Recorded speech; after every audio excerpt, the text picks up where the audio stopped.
This podcast contains strong language and discussions about relationships, sex, and love. It may not be suitable for younger listeners. This is the Can't Keep My Mouth Shut podcast, and I am Nick Selena. Hi, it's Nick Selena. La la la la.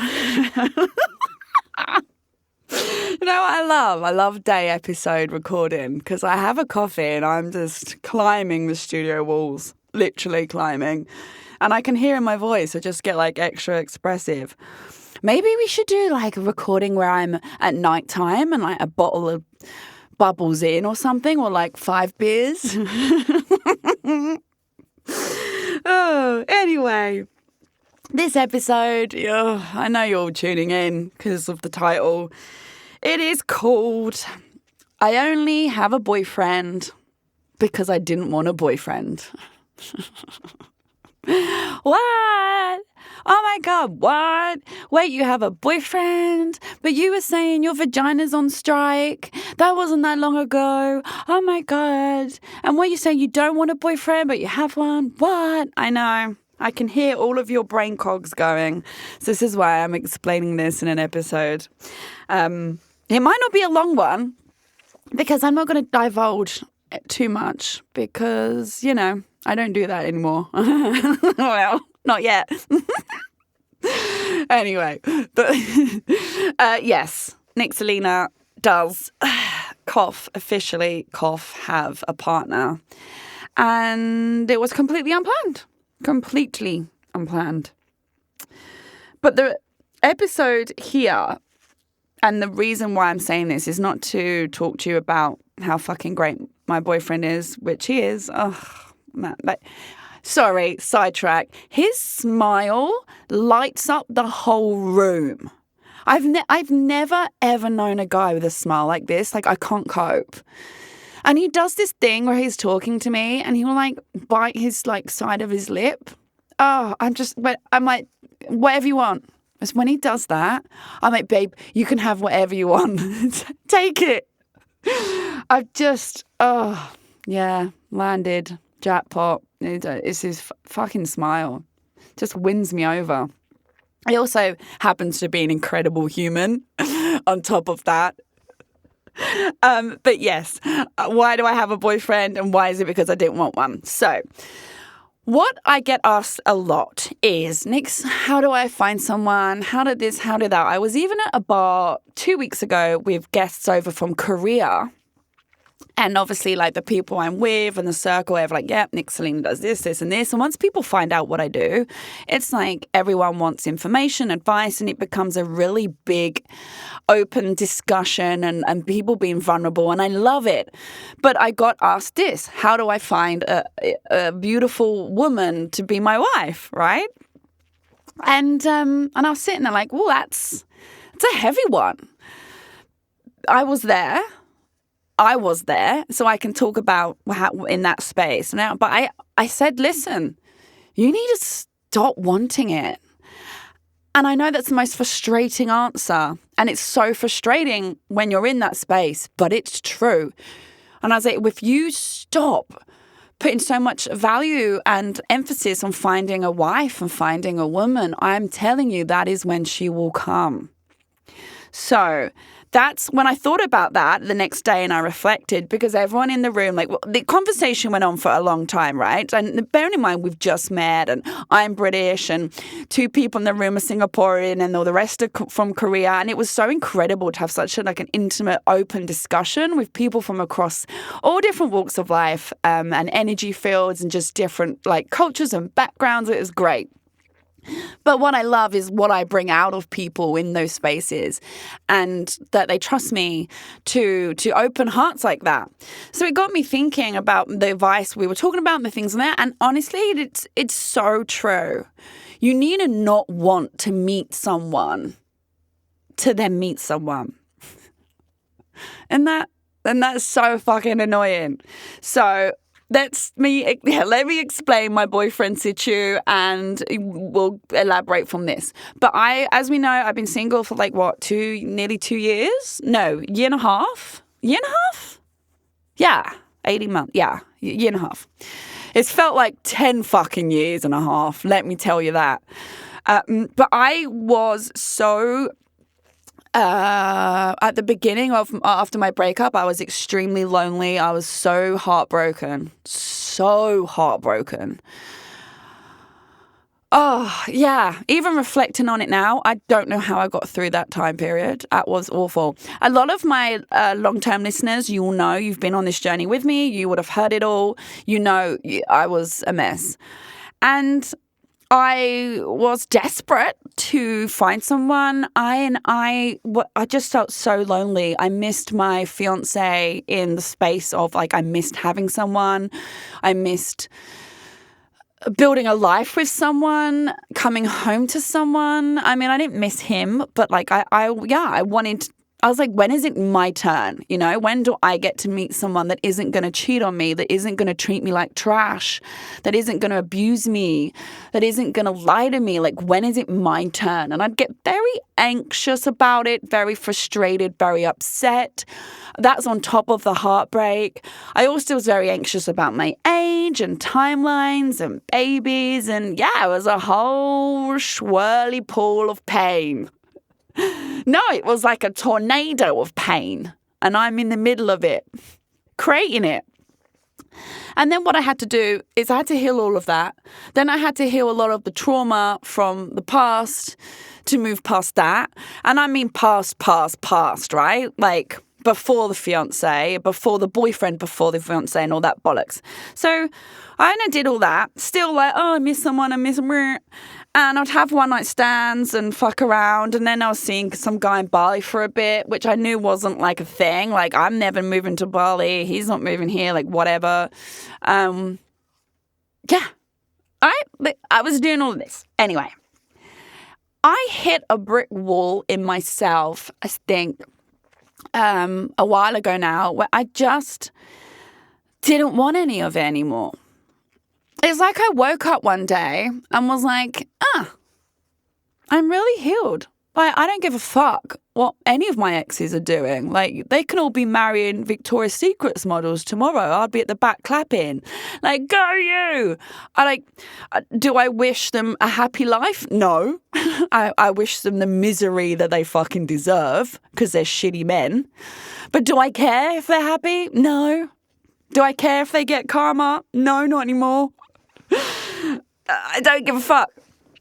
So it was just like it was like someone came along one day and just took all this armor off me, like all this heavy weight, and was like, there you go, you're free. It's like I'm trying to explain this, and I know I'm starting sentences and not finishing them, which is one thing that really annoys me that people do to me. It was like I gave a fuck for so long, and I was so heartbroken and so pain and so sad and devastated that then something switched. I just stopped giving a fuck. I went a little bit too far the other way. I ain't gonna lie. I didn't give a fuck about anything. I would be like, girl, like talking to my best mate, like, I actually think I've healed too much. Can you heal too much? Because I have. It's a problem. And yeah, I just didn't give a real shit about it. And it wasn't, none of this is a conscious decision. It's all subconscious. It's just how it happened. And I was like, I don't even want to fucking have sex anymore. Hence the episode, if you haven't listened to it, you can scroll back, called My Vagina Went on Strike. And I love her for it. I just stopped wanting fucking men. It's like, what? Nah. And then I realised I didn't need the validation anymore of having one night stands or some hot guy into me. I didn't care. I could get myself off with my vibrator quite happily without a fucking dick and an annoying twat attached to that dick, attempting to pummel me. Nah. And I just realised I was in a really good space on my own. And I'm not lying. This is the first time in 36 years on this planet where I didn't want to be with anyone at all. Every time I've been single before this point, I've been secretly thinking, I just want to meet someone. I want to be in love, blah, blah. I want that. I want this, on that. And I was like, nah, no, thank you. Because I had finally healed. I wasn't bothered. I'm not saying I was like anti-men. I just wasn't bothered, you know? I was like, whatever. Either or, can. And that is when I met someone. Of course. And not only that, in that period, I called it my I don't give a fuck era. Because it did it and it was great. And I'm still in it. Like, let's be very clear. I'm still well in my I don't give a fuck era. But I just got someone by my side now. But I was having so much malattention. And I was like, nah. Can I come over for beers? Nah. And you'll hear that if you do listen to the vagina one. Because I'm just batting men off. Like, no. And then I was going out like with my girlfriends just to be happy for me. I was going out just to dance. I was getting up just for me. I was concentrating on my career, and I've got which has also been extremely successful recently. There's more to tell later, but I was just me. I don't need a man. I don't want a man. I'm really chill. I'm really happy. If I saw a hottie and I felt like banging him, sure, I would have. But I was like, nah. And that is when I met my boyfriend. Do I want to tell you guys now, or should I save that for another episode? I reckon I'm going to save it for another episode. The tea spilling of that, because I know you're all like, oh my God, who is he?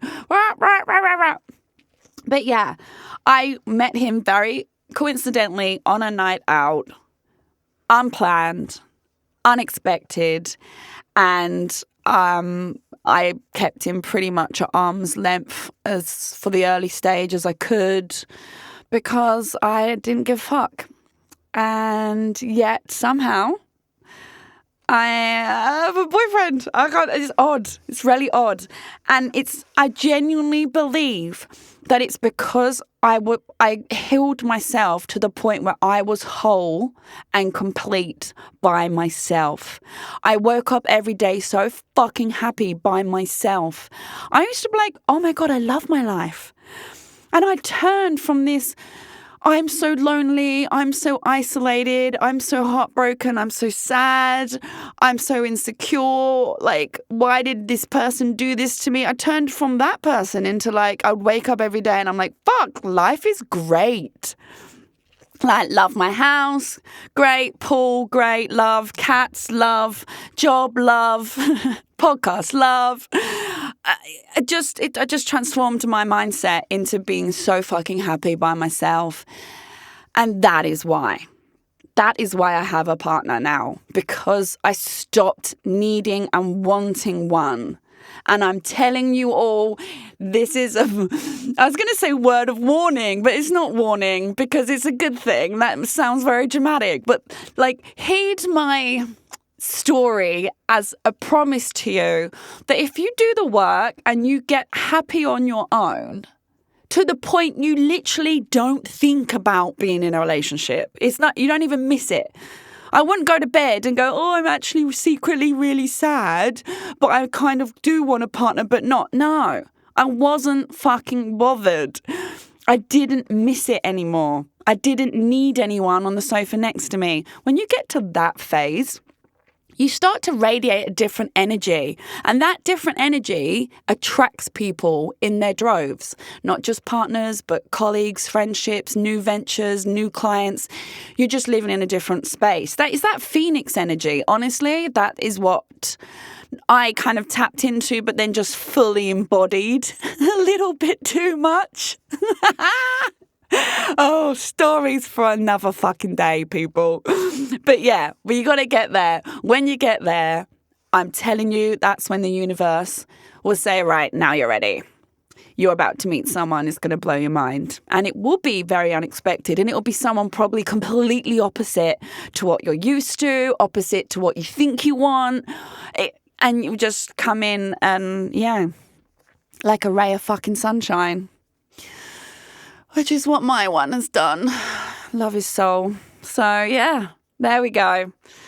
I only have a boyfriend because I didn't want a boyfriend. I hope that explains the title of the episode because I made it as confusing as possible on purpose. I hope you understand what I'm trying to say, and I hope the journey that you're on, you get to where I was, because it is fucking great.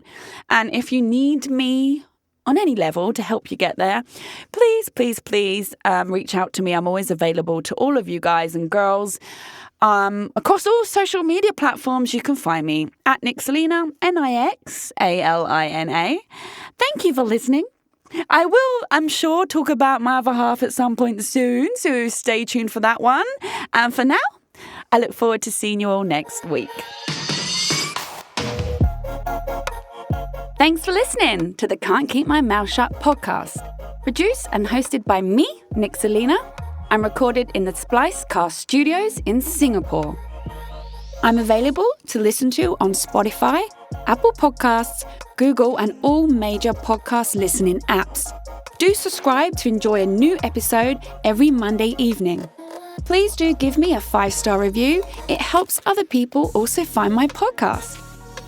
For more content and features to read, you can check out my website, nixalina.com. That's nixalina.com. I'm also on social media. Simply search at Nixalina, Nixalina, to find me. Don't be shy. Come say hi.